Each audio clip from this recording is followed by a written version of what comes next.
మన రోజువారీ ఆహారంలో కార్బోహైడ్రేట్స్ పాత్ర.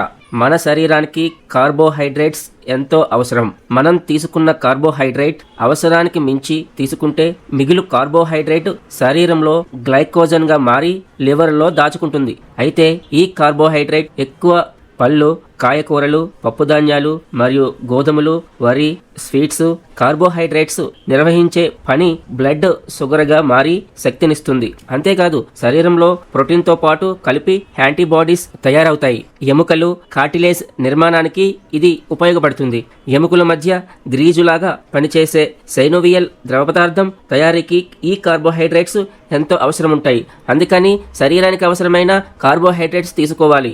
అయితే ఎంత కార్బోహైడ్రేట్స్ రోజుకు తీసుకోవాలి అంటే 45 నుండి 65% కార్బోహైడ్రేట్స్ తీసుకోవాలి. అంటే సుమారు 2000 క్యాలరీస్ కార్బోహైడ్రేట్స్ తీసుకోవాలి.